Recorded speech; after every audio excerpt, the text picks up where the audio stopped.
Man, I mean, I think, you put out little goals and you start achieving goals. And then, at first you're like, man, can I really become a Green Beret? It's a question, but then you become one and then you're like, all right, what's next? And you continue to challenge and push yourself.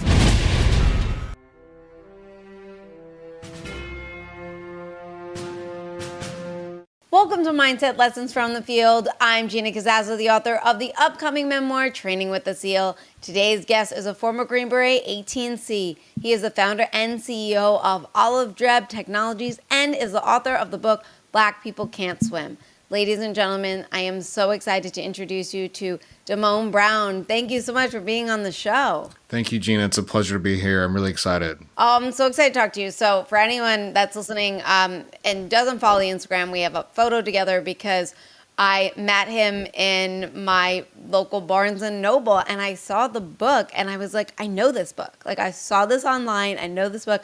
I know it's a Special Forces book and I had to stop, say hello, and obviously pick up my own copy of the book. I love getting Special Forces books and I love when they're signed. And let me tell you guys something. First of all, the book is fantastic because I do like the memoirs. I'm not saying I don't, but I also like them when they inspire you and give you advice. And this book does that. Like at the end of every chapter, it has you evaluate yourself and what's going on in your life and giving you like some tips to get through some of the challenges that you might be facing. So I love that. I love how you give your perspective and talk about your life, but you also help us to improve our life. So, and it's a quick read for anybody that wants to check it out. It's really fantastic. And I want to dive into this because I'll tell you something.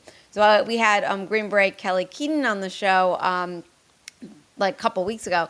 And one of the things he talked about was that came up on the show, which also made me think about this book, was that there was a period of time when they lowered the standards because they wanted to let in minorities because they had this notion in their mind that Black people can't swim. And I said, where did this come from? And I then was like, I have this book. Like, I mean, I was reading it anyway, but you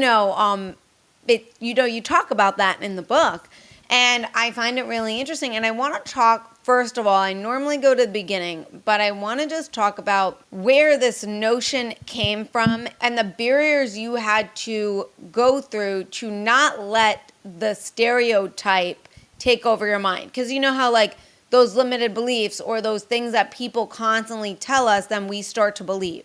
So how did you not allow that? Yeah, absolutely. So, I mean, there is some truth in it, right? I think right now, when I wrote the book, it was 64% of Black youth couldn't swim. Right now, this year, only a year later, it's up to 70% of Black youth can't swim. You said stereotype, and that's the correct word. I think some people think it's a racist thing or something like that when people are having this conversation. So it has nothing to do with racism.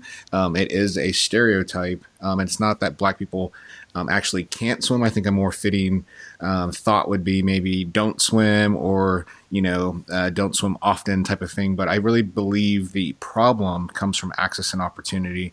So, in the book, I do talk about the history and kind of how we got there. But Blacks are capable of swimming. I'm proof of that. But, for me, I think my childhood, I was around pools. I wasn't really on the swim team and things like that, but I was just around the water and I fell in love with it. There's something majestic about the water. I think there's healing properties in it as well. But it is also a fierce force as well. But it just with my experience, I think I was a little bit different in that I at least was comfortable entering the water and having a mindset of trying to give it a shot. But other people maybe have grown up in the city and just through limited access or limited opportunity to be in the water, be in the pool, receive training, it's a lot more taxing on them mentally because you not only have to learn the skills, but you're even still trying to grow comfortable in the water. So I know people that were on swim teams. I know Division I swimmers that struggled in dive school. And so it's really not just about swimming. It really is about being comfortable and really pushing yourself past your own limits. As far as how I conquered it, it was just day by day, right? I think I don't like being told I can't do something. And I think I was lucky enough to have someone tell me that I couldn't do it. And, I set out to prove them wrong. And sometimes it's ourselves that are we tell ourselves that we can't do things.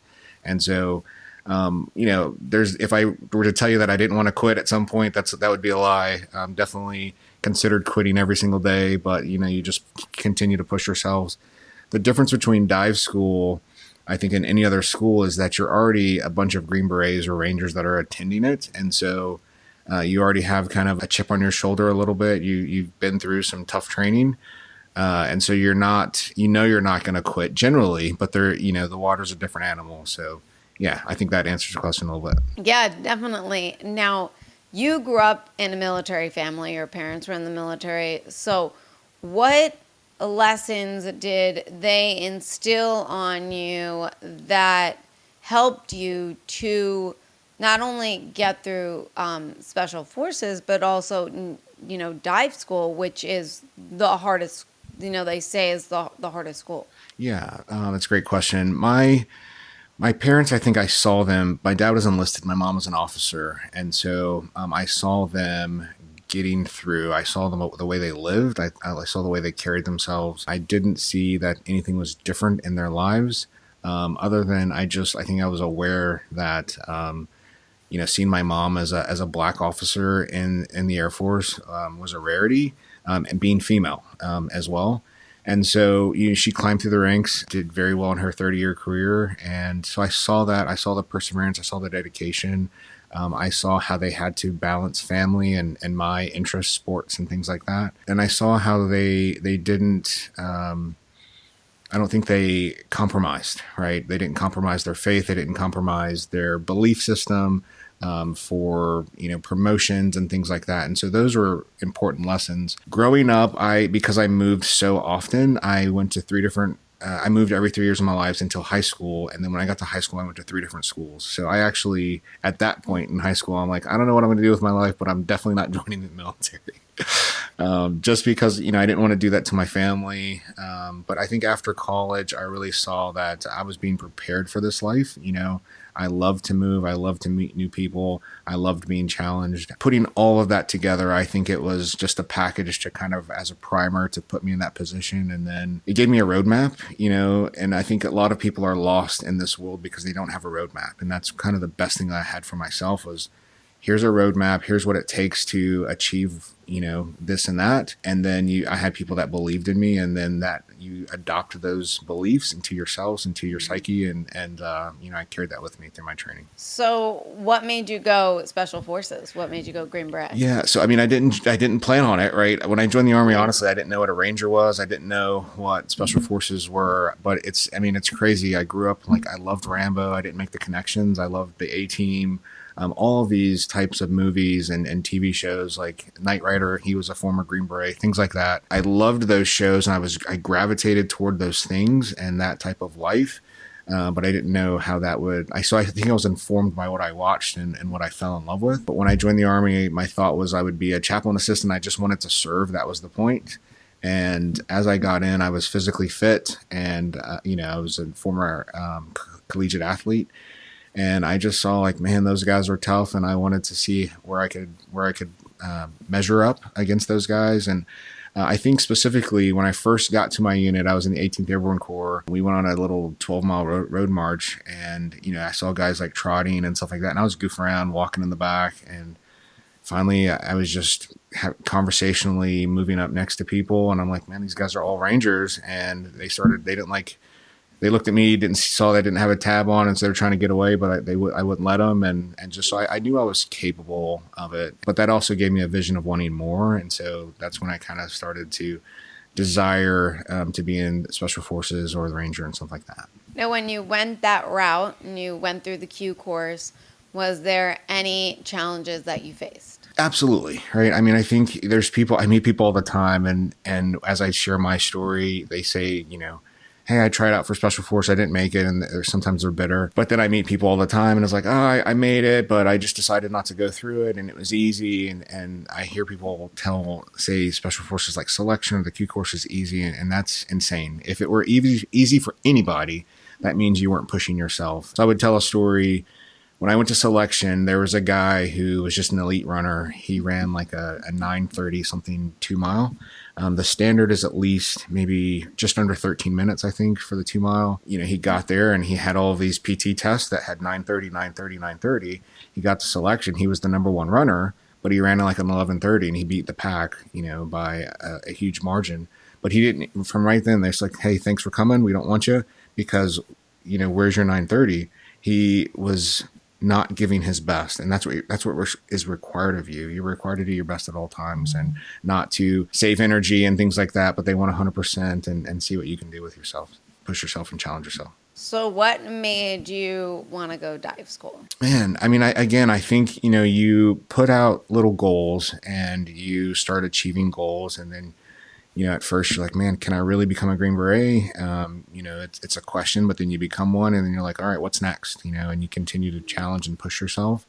And so I was still in that realm. And again, dive school is supposed to be the hardest school, but not only the school, I really wanted to be surrounded by fantastic people, tough people. And so the dive team that I was assigned to had the best reputation in the company. And so that it was really to be a part of that team, not necessarily dive school, but obviously that's a prerequisite. And so it came from there. And you go in the team or the hallway, and outside there's photos on the walls, and you just get to see like the history of that team. And I mean, it's inspiring, and those people, and 10 years from those pictures, they're continuing to do great things. And you're just like, man, I want to be a part of that lineage. And so, yeah, I think it started from that. So tell us a little bit about the team for those of you that don't know, those that are listening that don't know, like when you become a part of that team, what exactly do you do?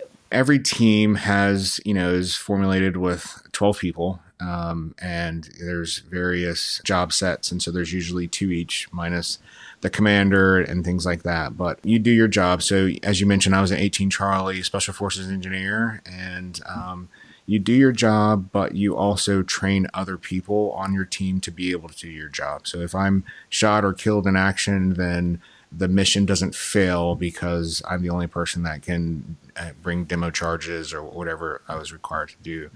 So everyone's cross-trained.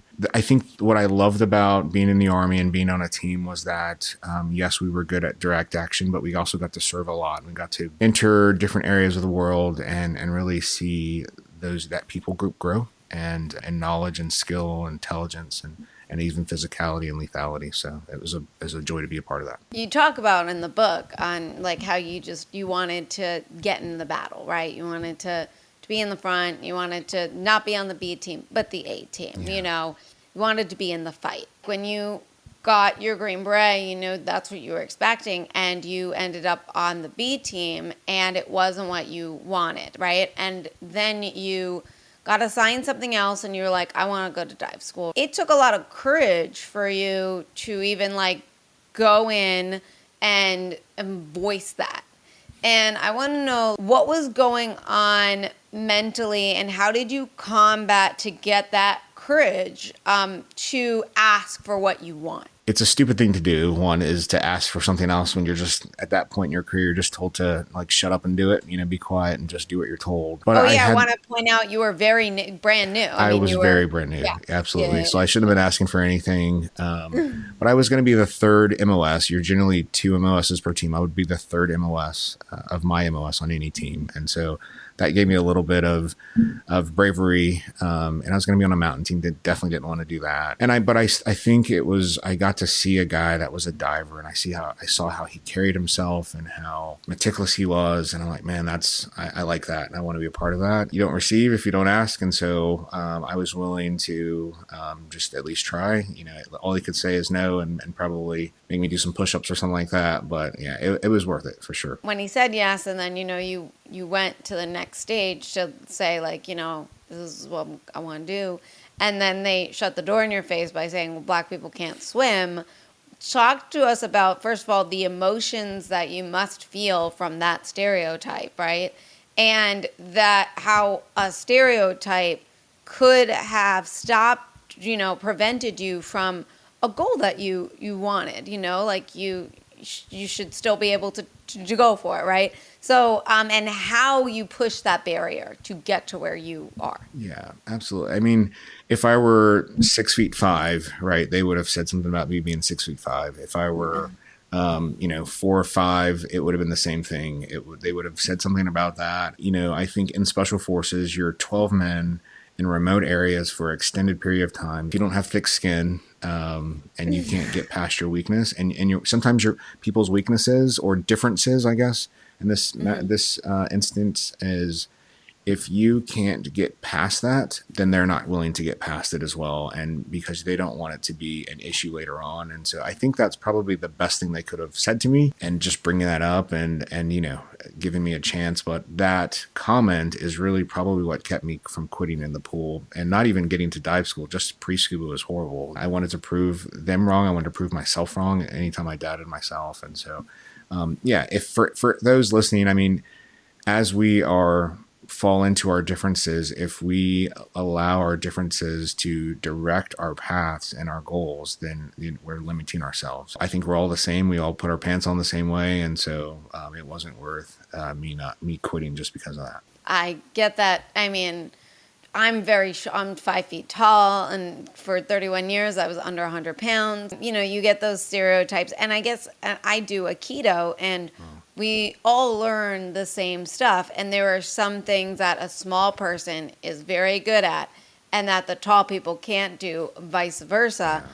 But the thing is, though, is that we all have to do it, right? So I think it's fantastic that you got to prove that wrong and break that stereotype. So for people that are struggling with self-imposed limits, like, what do you suggest for their first step to take to start breaking those barriers down? Yeah. So for me, I trained, right? So my mentality in the military was that when I went to Ranger School, there's no one going to be able to break me off, because I've already done that to myself. So I took myself to the deepest, darkest places on my own, so that when I went to schools, it felt like a vacation. And so I would just say, you train, and because in that training, it's not just about physical accomplishments. It's really about mental and self-belief. But, how do you believe? I believe you start to believe in yourself through the reps. And so whether you're talking about going to grad school and doing that, it's really just pushing yourself, and the consistency of doing something hard or something that is worth it. But I think in all of life, whether in the military, out of military, if it wasn't hard, it wouldn't be worth it. And so consistency is a big key. And I would just say is to challenge yourself in different ways than anyone else could ever do before you get into the spotlight or whatever it is. So I want to focus on, there was this thing you said in the book. First of all, as you're at dive school, I mean, it's kind of terrifying. I would find it terrifying, of like seeing people being revived around you throughout, different evolutions and stuff like that. Because the water is frightening, and a lot of things that you have to do, the breath holds and all this other stuff. And you mentioned something about, like, I forgot what you exactly were doing, but you needed to be able to shut a part off of your brain that was just that was sending, the survival mode that's trying to get you to stop, and you needed to shut that down to allow your body to keep on going. Yeah. How exactly do you do that? Yeah, so I think your brain is really tied to your emotions, right? And so your brain at all times wants to protect you, both mentally, emotionally, and physically. And so whenever you feel some type of mental stress or emotional stress or physical stress, it's always telling you to get away from it and to run away. But it's not, at that point, it's not the time frame that you're going to die, right? But it tells you, like, hey, stop, avoid this activity, avoid this thing, get away, because you are going to die. But you have so much left in you. I think runners experience it. I think people in the water experience it. I think people that are public speaking experience it. And so you just have to know that your brain lies to you all the time, and you have to literally just turn it off. So when I first started speaking, oftentimes I was having two conversations. One, I'm having a conversation with the audience, and the other I'm having with myself, saying, what do they think? Are they receiving this? Why is that guy sleeping? Why is he on his phone? All of those things. Yeah, I can And relate so to you that. just have to Yeah. shut that part of your brain off. Hmm. And again, I think it goes back to training though, right? You believe you can, and you believe you're trained for this, and your body's prepared for this, no matter what your mind says. And every time you do that, you achieve another level. So if you're at level 8, you push the wall a little bit further, then you're at level 9 and 10, and you really just see a growth. You just start to develop a growth mindset in that realm. So, what mental techniques or practices help you to stay calm in intense situations? Because, like, we mentioned, but you just mentioned, your brain um, goes into survival mode. So, what is there like a specific technique that you do? And was there techniques that you tried that didn't work before you figured out the one that did? Yeah, in training, it was, I'm a sprinter. And so often in special forces, you have to Cool. do a lot of long distance running. And so whenever I was tired, I would make myself run faster. So as soon as my brain told me, you're tired, slow down, I would punish myself by immediately running faster. And finally, my brain started to tell me, stopped telling me that I was tired, because knew it would be punished. And so that helped me in training. But I think as far as being calm, I think you have to take yourself out of the equation. You have to it's a willingness to say, especially in the water, that this is worth it. The faster that or the harder that you react, you have to understand what's happening to your body. Your stress levels going up, your heart rate's pounding, so you're going to run out of oxygen faster. So it just behooves you to kind of be calm and relaxed.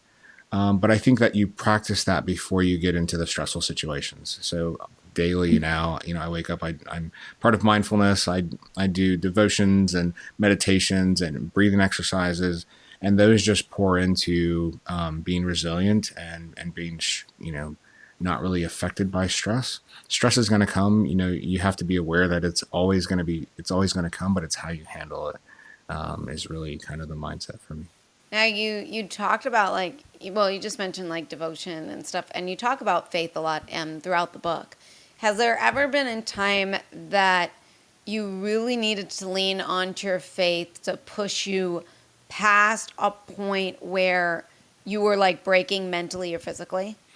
Absolutely.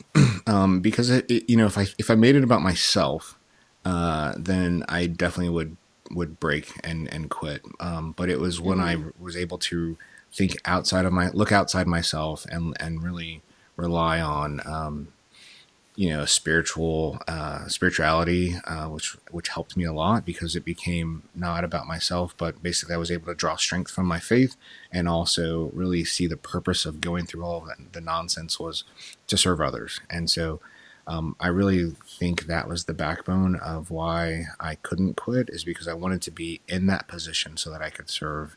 As far as my faith, I believe that we are put in positions to serve. And so that really just drove me, and it allowed me to believe that it didn't depend on necessarily me all the time. So that means if it depended on me all the time, it means I couldn't have a bad day.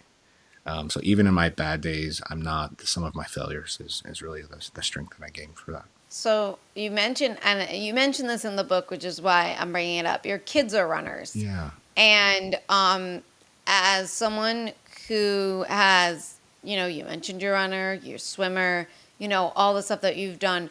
What are the lessons that you impose on your kids that parents listening can also take for kids that, even if their kids aren't athletic, but they're in and, or doing a sport or pushing themselves or don't want to push themselves? What are the lessons that you instill in your kids?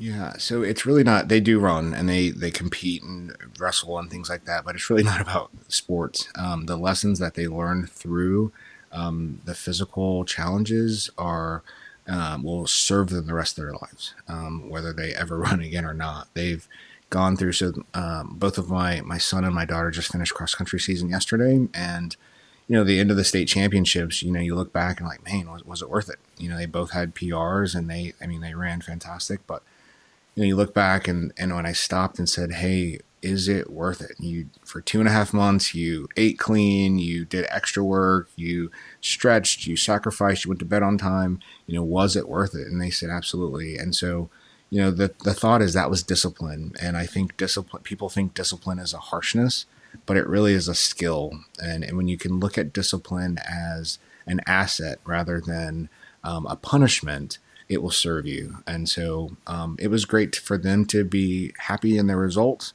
But I think, to answer your question, it starts with a vision. So I think the best thing parents can do is give their kids vision, whatever they want to do, help them develop their vision.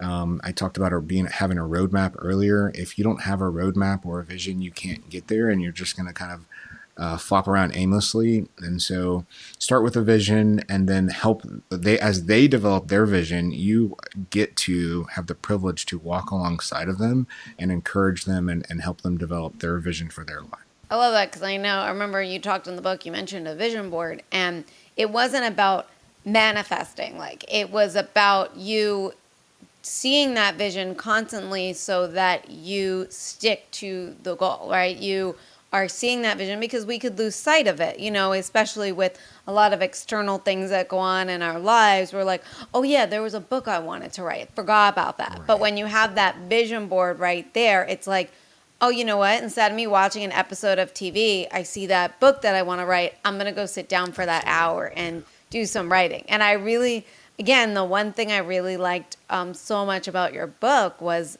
those takeaways that we can do right now, and I wanted to talk about what you mentioned when you were in dive school. I think it was like floating. You really struggled with that. Can you talk about the struggle and the fear and how you pushed past that? Yeah, floating's interesting, and again, I'm lucky that I had the experience. I was a Boy Scout, and so part of that is like survival skills in the water, and so I already knew that I couldn't float, and that was a struggle going into it. And so it's interesting to be surrounded by other people, and majority of them, floating is supposed to be like a relaxation exercise. It's a time for most people to catch their breath and to relax, and then get your mind set for the next level of as kind of the intensity jumped up. But floating for me is an absolute struggle. One of the techniques is to fill your lungs with air, and you're able to float better. And so I can fill my lungs entirely with air and go straight to the bottom of the pool and lay down on my back. Like, I am very, very, very negative buoyant. Looking toward that event, one, I have to be patient and calm. Because the instructors are very good. They can sniff out fear. They're like sharks, they can sniff out fear. And if they see that you're afraid or they see that you're panicking, they're going to exploit it. And so even though floating was such a hard exercise, I had to look as if I was comfortable. Even though you'd obviously see that I had to work more than most people to stay afloat. But the other part of it, I think I had to have the perception that it was easy. And so that served me as well, is just through my life, is to make, at least for myself, to make things that are hard look easy. That's been helpful for me, so it's not so stressful. I think as a parent, it hasn't helped me or helped my kids. In that I wake up and, I do most of the things I'm supposed to do for myself before they get up and start my day. And, I think they have grown to this point thinking that life is easy. And so that's kind of the point that I'm trying to teach them now, is like, life is not easy. There is a struggle. And I think there's a benefit in allowing your kids to see you struggle a little bit, because you don't just struggle and quit and fail. You struggle and prevail. And so I think that can serve them well. You don't want them to necessarily have to struggle so hard, but you want to, when they do struggle, you're going to, that they can get through it. I love the whole, you have to look like you are, not terrified, and you have to, and that's a skill in itself. Absolutely. Because, the water is terrifying, and you mentioned your book, it looks so peaceful, but it's a beast, right? I really admire the whole staying calm and controlling your emotions. Can you talk about how you learned to take control of your emotions and what advice you have for us that might be struggling to gain control of emotions. Yeah, I think it's paramount. I learned through just I was required to do it in the military, and I think we all learn that in special forces to control your emotions. Because you can't pass ranger school, selection, any of those things if you can't control your emotions.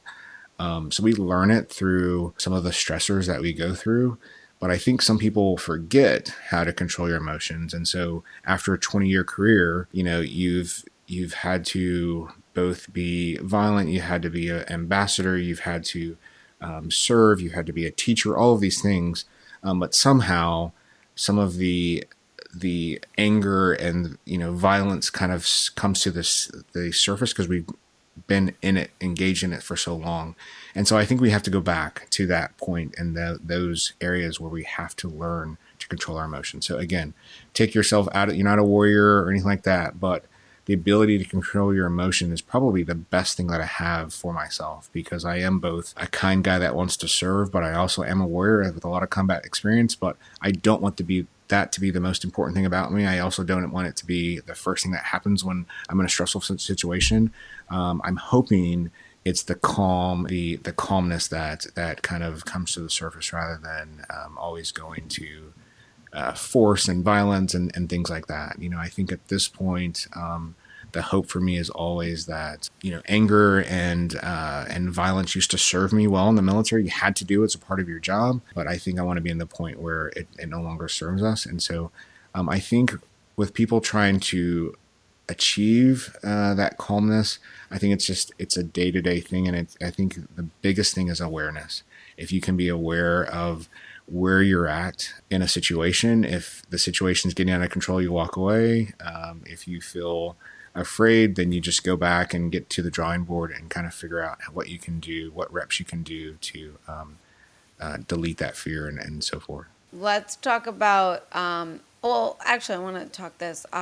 You mentioned in the book there were some evolutions where your hands are tied, your feet are tied, you had to do some bobbing. And the thing is that you couldn't, like the slightest panic can rip the restraints, right, that are around you. And you talked about how that is a failure, all that stuff. Now, how do you, and you also mentioned like you just had to stay present. You couldn't think about the next thing or the next 12 minutes or the 5 minutes, you just had to be present in the moment. And how do you, A, focus to be so present, and B, also like, what if something happens where it just is out of your control? Because as I'm reading the book, you also mentioned like, well, if it's too loose, you come out of it easy. If it's too tight, it's easier for it to break. It had to be perfect. And it's just like, sometimes to have it so perfect, it just, some things are out of your control, right? Yeah. And how do you stay focused to complete the evolution? And if you don't complete the evolution, how do you not get so down on yourself to, complete it the next time? Because, I think it's like, what, 2 failures and you're out or something? Yeah, that's it. 2 failures and you're out. So, yeah, I mean, I think you have to realize, and again, at this point in our careers, we all know that practice makes permanent, doesn't necessarily make perfect. And so you want to practice perfectly so that it can be a permanent part of you, that perfection. And then I think you have to expect those negative times where things aren't perfect, and just expect those and go with the flow. But I think you also said it best, is staying in the moment. The pool portion of dive school is 4 hours a day. And they smoke you before you're in the pool and before every iteration. And so you're in the pool for 4 hours. And so if you're in a little 5-minute exercise and you're still thinking, man, I still have 3 hours left of this, you're never going to make it. And I think the people that don't make it aren't people that necessarily can't pass. They're just people that have made up in their mind, like, hey, this isn't worth it to me. I value breathing on the surface, and I'll take that walk, gladly take that walk. I want to make it clear, like, there's nothing special about me. There's nothing. I think when we start to think that people are special, it devalues them, right? In some sense. And so, I think that it devalues them because of the work that they put in. So if I said, hey, like, I was born special and I was born to swim and things like that, then it devalues really the hard work that I put in, and anyone else. And I think when I was in my career, I often, and I learned this from a mentor, I didn't wear a lot of my badges and stuff like that. I just had my name tape and the minimum amount of patches that I was supposed to wear, because people would see me and they would just see my awards and it's just like, oh yeah, that guy's he made it, right? He's that guy. He's good. But they didn't see the failure. They didn't see the hard work. They didn't see the determination and all of the resilience that I had to have to prevail. And so I would rather have those conversations one-on-one rather than people seeing me in my uniform and just thinking that I bought those pens or I was magically gifted in those realms. So let's talk about when you finished. You made it through dive school, and you go to your team. Let's talk about that experience, what that was like for you. Yeah, I mean, those guys are my brothers, so I've known them for 20 years now, and I would do anything for those guys. I've unfortunately, one of the things we try to do is lately is get together beyond funerals. We noticed in the last several years, it's like, hey, only time we come together is because someone passed, and so we've really been trying to make it a habit to get together outside of that, once a year, do a vacation together. Yeah, they're just my brothers. And so getting to my team, that's the beginning of it. I thought that, initially graduating from Special Forces, I had really achieved something, but my mentor really looked at me and gave me great advice. And he just said that this is the beginning. You have congratulations, but now the real work begins. And so and I was like, what are you talking about? Do you not know what I just went through? But he was absolutely right. You have to be a ever curious mindset. You have to continue to learn. And if you don't have that, then you're going to end up on the B team, or you're going to end up having a short career. You're going to end up getting someone killed because you weren't willing to push yourself and to challenge yourself and hold yourself to a high standard every single day of your career, rather than just enough to get the Green Beret, and then you kind of to take your foot off the gas. What challenges did you face after you made it to your team? I was still in a position where I was lower enlisted, and for me, I had to learn humility, right? Because I was a Division I athlete. I had a college degree, and I enlisted in the Army, and so it's easy for me to come in and think and with a chip on my shoulder and think I was special, but I had to learn humility. And those guys are some of the smartest people I've ever met, some of the toughest people I've ever met. And the best thing I could do was just to really just be quiet and learn. And soak up the lessons from the people around me. They'd been doing it for years, and it served me really well. So as far as lessons, I think you started the show talking about me wanting to get to war and battle and stuff like that. And that was a very short desire. One time, once I was finally in combat and having bullets flying over my head, you never want to experience that again. Although, obviously it happened throughout my career, but yeah, that was kind of a silly wish. And so that was a big lesson, is like, you don't really want that, but I had served with people. Green Berets do, I can't think of the term now, demos. So, people like old Green Berets will come back, or the people in the community will kind of come out and we'll do demonstrations and show a new piece of equipment and things like that. And I remember prior to my first deployment, this former Green Beret kind of came up and was like, oh, you guys are lucky. And, I had all this training, but we never got to, they deployed, but they never got to go to combat. And he's like, oh, you're lucky. And I kind of took that mindset with me and thinking like, oh, I can't wait. And so like, there's nothing lucky about having to go to combat. My grandfather served in the Korean War and Vietnam. And he told me he didn't like fighting. He was drafted. So he didn't like fighting and having to take lives and things like that. But he said even though he didn't like that, he would gladly go back in a heartbeat to fight a war on a foreign soil so that the war didn't come here. And I really admire him for that. And I feel the same way. I would go back in a heartbeat as well if I had to, for the sake of others. Was there a lesson that took you a while to get, and it was like, and then you finally I finally get it, but it took a really long time. It took a couple of smacks in the face. I really think humility. as soon as you think you're humble, like you become prideful in that, like, oh, Yeah. I'm finally humble, but then like, man, that's a prideful thought. And so that's a lesson that even though I'm out of the Army, I'm still trying to learn.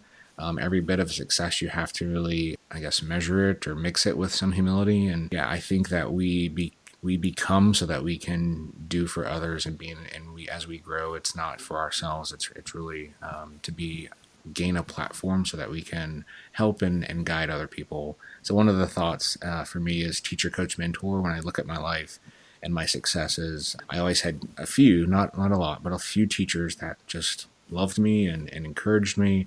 I always had a mentor here and there that cared for me and challenged me, and I had coaches. And so those people beyond my parents were really impactful.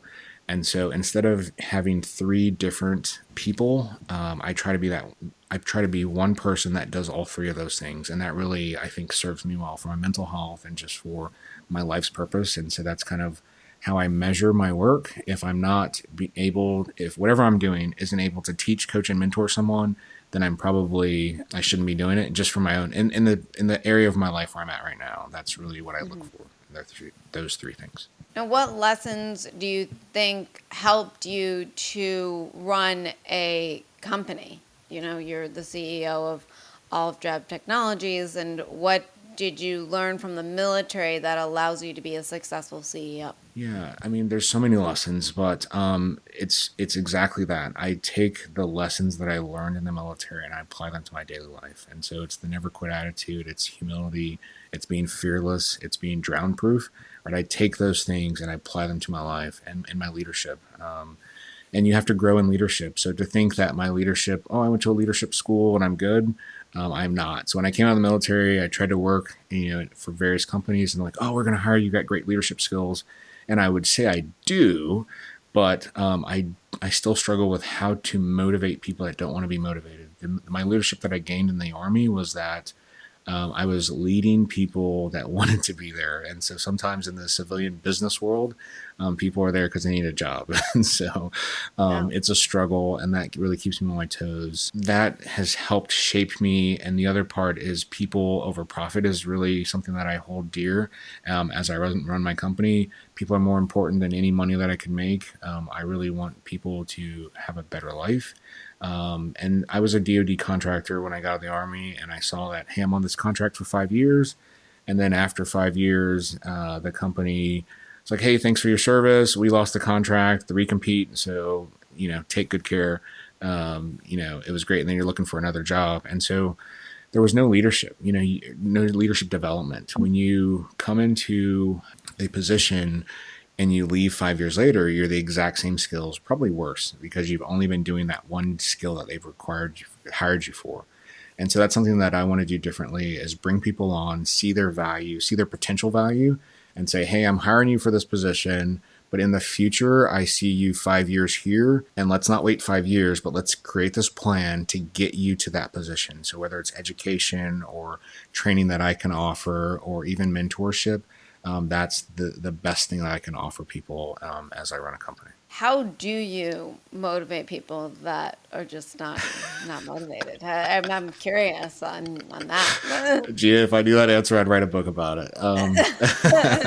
Yeah, I don't know. I think you come alongside them, right? And I think prior to you model, right? And so I don't have to look far for my motivation. I'm married. I have bills. I have kids. So like, man, what motivates me to get up and work? Like, I have responsibilities, but I think modeling is it, and just having conversations and again helping people develop a vision. And so people that aren't motivated, I think, don't have vision. And so someone that comes to work and they're dragging, like, this is a really good job that you have, you're making really good money, you're surrounded by great people, and if you're not motivated, I think it's because you don't have a vision. So I think modeling and really helping people understand their vision for their life. After reading your book, being that, I mean, the title alone is a stereotype. How do you inspire others, or how do you hope to inspire others, especially the younger generation that face stereotypes and take it personally? Yeah. I mean, I would say that, winning's not normal, right? Is kind of a thought process. And so to think that you're just going to like show up because I can and achieve something, that's not normal. And so you're going to have to work for it. And so, you said it before too, is the book's not really about me. I share my story just in little bits of pieces. So people have given me feedback, oh, I want to hear more about you, but it's not about me. It's really about the reader. And so what I'm hoping is that they can see that winning's not normal and you can achieve whatever you want to achieve just by a little bit of work and consistency. And so I think that message should be at the forefront of our minds, is that winning's not normal, but it's possible. And so if they're willing to put in the work to establish a roadmap and then surround themselves by people that can encourage them along the way, the hard spots, that it's possible. I love that. It's interesting because like I have the perspective I'm always going to win, right? But the thing is, I failed so many times, but I just get up and I keep going. But I guess when the failure hits, or you're in the middle of a struggle, right? You're not sure what the outcome's going to be, and it's not looking so good. I've never heard like winning's not normal. And the thing is, like in life, I don't want to be normal. I don't want, it's normal to not be able to control your emotions. Yeah. That's normal. Yeah. It's normal to react. Yeah. And I always train myself to not be normal because I want to be that person that can stay calm, cool, and collected, the person that can win and all that stuff. But all of that takes a lot of work. Yeah. And you have to have that vision, and that you mentioned in the book, and Nick Lavery said it on the show. You said the line, the cost of admission. Everything that you want to achieve has a cost of admission, and it all just boils down to how bad do you want it? How bad do you want to write that book? Writing a book's not easy, right? And nothing in life it's worth it is easy, and it's just seeing that vision and seeing it through and believing that it's possible, having the faith that you're going to achieve it despite the odds, despite the stereotypes, despite the negative self-talk. And I just think that was an amazing message. And now I want to know, what should we do on a daily basis to be able to develop that grit and that resilience that allows us to keep going and see that vision through? Yeah. There's so many things, but I think the best thing I could give to listeners would be lead yourself, lead others, and then change the world. And it has to be in that order. If you try to change the world, but you're not leading yourself well, then people are going to look at you and look at you like an idiot because you haven't done anything and you're not carrying yourself well. If you try to lead others first and you haven't led yourself, it's the same mindset. And so lead yourself, tackle that goal, discipline yourself, understand that failure is not final. Don't stay in your failures, and push past those failures. And then once you do that, you can lead, you're capable of leading others as well, and you have their respect. And then once you're able to lead others successfully, you will change the world. And so that's my mantra.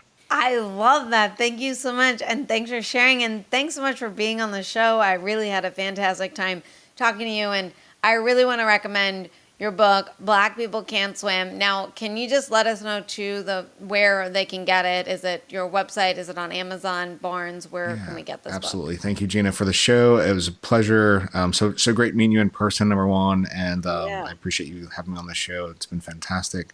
The book's available on anywhere you can find a book. So Amazon, Barnes and Nobles, and my website as well. The website's thebentbow.com. Thank you so much. Awesome. Thank you again for being here. And for everyone that's listening, please like, share, comment, subscribe, become a Substack member to get access to special chapters that only our subscribers get. And it's completely free. So sign up for that.